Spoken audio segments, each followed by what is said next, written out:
سرخط خبرها. مجتبی خامنه‌ای در کانون توجه جهان، مقام‌های ایرانی از انتخاب خامنه‌ای ابراز رضایت و ترامپ نارضایتی کرد. با وجود فضاسازی‌های انجام شده از سوی مخالفان، مجلس خبرگان با انتخاب آیت الله سید مجتبی خامنه‌ای این تلاش‌ها را خنثی کرد.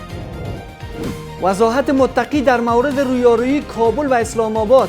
وزیر خارجه امارت اسلامی میگوید که هر تجاوز پاسخ خواهد داشت. لبد مرغ پاکستانی لوری اوربن مات کرد. و برگزاری نشست شورای امنیت با محوریت افغانستان. سهیل شاهین میگوید در نشست‌های این سازمان واقعیت‌های افغانستان بازتاب دادن نمی‌شود. او د افغانستان په خاوره دغه ظالمانه یرغل وغندي او د مخنیوي هڅه وکړي.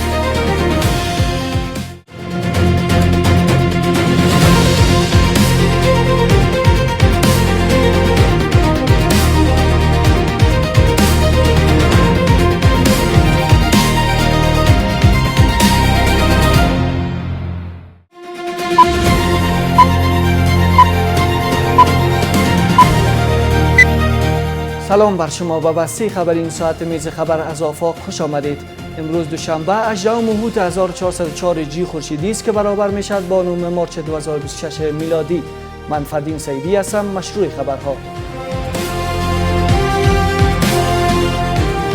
انتخاب سید مجتبی خامنه‌ای به عنوان سیومین رهبر مذهبی ایران با موجی از واکنش‌ها در ایران و جهان مواجه شده است. مقام‌های ایرانی از انتخاب او به رئیس رهبر جدید ایران استقبال کردند. در مقابل ترامپ نسبت به این انتخاب ابراز نارضایتی کرده است. اما مجتبی خامنه‌ای رهبر جدید ایران کیست؟ در این گزارش. پس از گذشت 10 روز از جان باختن سیدعلی خامنه‌ای دومین رهبر مذهبی ایران، مجلس خبرگان رهبری در بامداد 10مین روز جنگ سید مجتبی خامنه‌ای را به عنوان سومین رهبر ایران انتخاب کرد. مجتبی خامنه‌ای کیست؟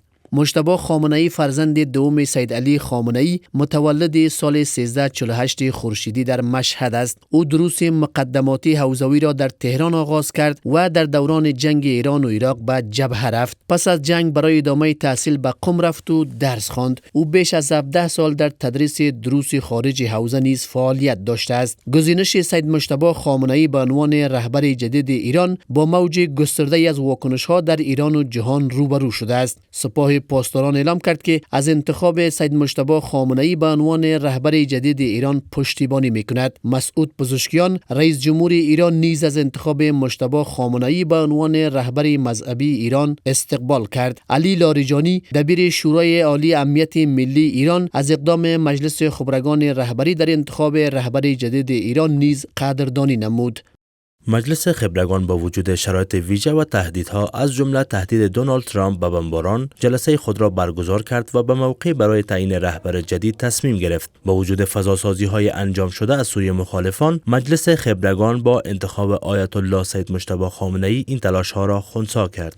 واکنش‌ها به انتخاب مجتبی خامنه‌ای در جهان متفاوت است. روخانا نماینده دموکرات از کالیفرنیا با لحن کنایه‌آمیز و طعنه‌آمیز گفته که نتایج هزینه روزانه 1 میلیارد دلار آمریکا در جنگ ایران جاگزینی خامنه‌ای جوان با علی خامنه‌ای است. همچنین بشرا شیخ تحلیلگر و فعال رسانه انگلیسی انتخاب مجتبی خامنه‌ای به عنوان رهبر ایران را یک دهنکجی حسابی به دونالد ترامپ دانست. او نوشته که ترامپ صراحتاً به رسانه‌ها گفته بود که اجازه چنین کاری را نمی‌دهد. انتخاب رهبر جدید ایران بازتاب گسترده در رسانه‌های جهان نیز داشت. رسانه‌های انگلیسی زبان هافینگتون پست، USA تودی، شبکه خبری CNN، الجزیره، اسپوتنیک، یورونیوز، بلومبرگ آناتولی و رویترز از نخستین رسانه‌هایی بودند که در تتر اصلی خود به این انتخاب پرداختند. هافینگتون پست در مطلب نوشت که مجلس خبرگان رهبری مجتبی خامنه‌ای را با اکثریت آرا به عنوان رهبر جدید ایران انتخاب نمود.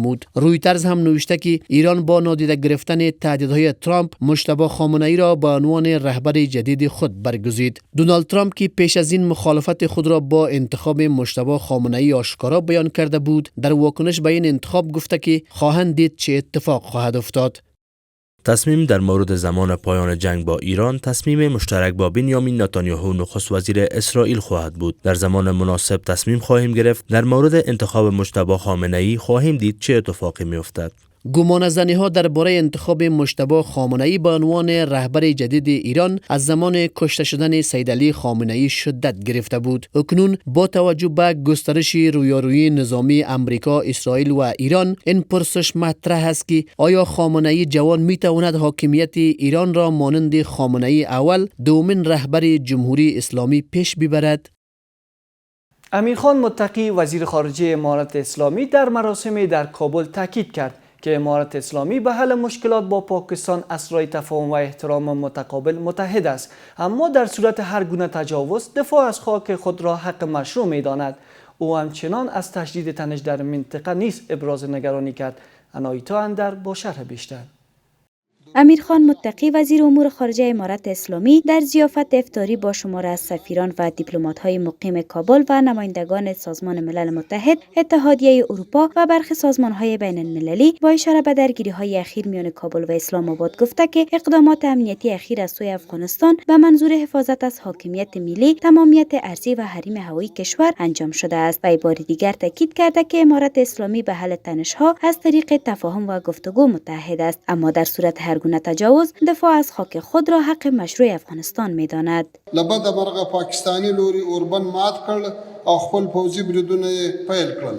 موږ د روان کال د فروری په 22مه د پاکستانی پوځ د خوا داسې مهال له تجاوز سره مخ شو چې زموږ مرکچی ټیم د سعودي عربستان نه منځګړي ټیم سره د دوه اړخیز توافق پر متن په مذاکره بوختو. متقی در این نشست با اشاره به وضعیت داخلی پاکستان گفته که جنرالان پاکستان در حال حاضر با سیاستمداران، علما و مردم عادی این کشور درگیر هستند. پاکستانی جنرالان د دې پر ځای چې د خپلو داخلي ستونزو د حل لپاره هڅه وکړي، د ټولې سیمې امنیت یې له ګواښ سره مخ کړی دی. تاسې به اورېدلي وي چې د پاکستان پوځي دستګاه د هارد سټیټ خبره کوي. دوی د خپلو داخلي مشکلاتو د حل لپاره د سیاسي لارې پر ځای نظامي لاره انتخاب کړې ده. وزیر امور خارجه همچنین درباره وضعیت کلی منطقه ابراز نگرانی کرده و افزوده که تحولات اخیر به ویژه حملات علیه ایران و افزایش تنش‌ها میان ایران و برخی کشورهای خلیج منطقه را با تهدیدهای امنیتی مواجه ساخته است و این نقض حریم کشورها و کشته شدن غیر نظامیان را محکوم کرده و افزایش تنش‌ها را سبب بی‌ثباتی منطقه دانسته است. زموږ د سیمې په بیلابیلو برخو کې د ناامنیو او نویو کړکېچونو اورونه بل شوي دي. د ایران په اسلامي جمهوریت د امریکا او اسرائیل بریدونه سیمه‌ایز او نړیوال امنیت او ثبات ته جدي ګواښونه پیش کړي.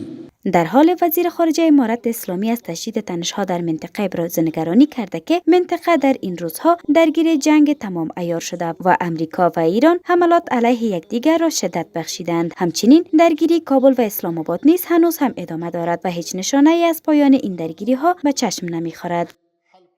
سهیل شاهین سرپرست سفارت امارت اسلامی در قطر میگوید که به دلیل نبود نماینده امارت اسلامی در شورای امنیت، واقعیت‌های افغانستان همواره در نشست‌های این سازمان به درستی بازتاب داده نمی شود.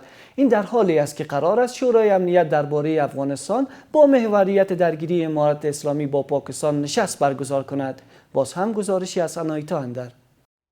با آنکه قرار است شورای امنیت سازمان ملل نشست را پیرامون اوضاع افغانستان و درگیری‌های اخیر امارت اسلامی با پاکستان برگزار کند، سهیل شاهین سرپرست امارت اسلامی در قطر میگوید که به دلیل نبود نماینده امارت اسلامی در شورای امنیت، واقعیت‌های افغانستان همواره در نشست‌های این سازمان به درستی بازتاب داده نمی‌شود. او با اشاره به حملات پاکستان بر افغانستان که در نتیجه آن ده‌ها غیر نظامی کشته و زخمی شده و هزاران تن دیگر بیجا شده‌اند، از شورای امنیت سازمان ملل خواسته که این حملات را بررسی کرده و از تکرار چنین تجاوزهای جلوگیری کند. زه د امنیت شورا څخه غواړم چې د پاکستان د بریدونو په نتیجه کې د بیګناه خلکو شهادت او د افغانستان په خاوره دغه ظالمانه یرغل وغندي او د مخنیوي هڅه وکړي. پیش از این سخنگوی امارت اسلامی همواره تاکید کرده بود که کشورهای اشتراک کننده در نشست‌های سازمان ملل موضوع حقوقی افغانستان را مد نظر گرفته و گام‌های مثبت بردارند. هر کشوری که درباره از سخن گفته میشه باید سر میز باشه. متاسفانه افغانستان سر میز نیست و عموما در شورای امنیت و دیگر نشست‌ها افغانستان علامت میشه و این به نظر من اینمی انزوای افغانستانی را هنوز زیادتر کرده و پاکستان از این انزوا سوء استفاده میکنه. شمار از آگاهان میگویند که نفوذ کشورهای قدرتمند به ویژه آمریکا در سازمان ملل و وابستگی پاکستان و برنامه‌های آن اقدام جدی اسلام آباد از سوی سازمان ملل را پیچیده کرده است. آنان هشدار دادند که در نبود نماینده امارت اسلامی در نشست این سازمان، پاکستان ممکن است از این فرصت سوء استفاده کند. متاسفانه چون خود سازمان ملل متحد تحت اثر کشورهای برقرار مانند امریکاست، پاکستان جزء برنامه‌ها و پروژه‌های امریکاست و دومی که نماینده افغانستان در سازمان ملل متحد وجود ندارد که از موضوعگیری خود دفاع کنه.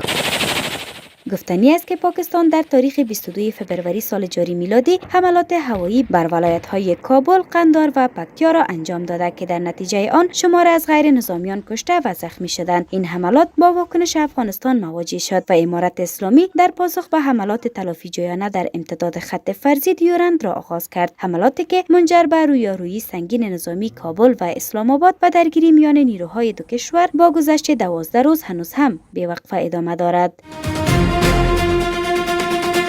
سپاسگزاری میکنیم از همراهی شما تا این دم. به همین ترتیب رسیدیم به پایان مجموعه خبری این ساعت از میز خبر. تا دیدار بعد، خدا نگهدار.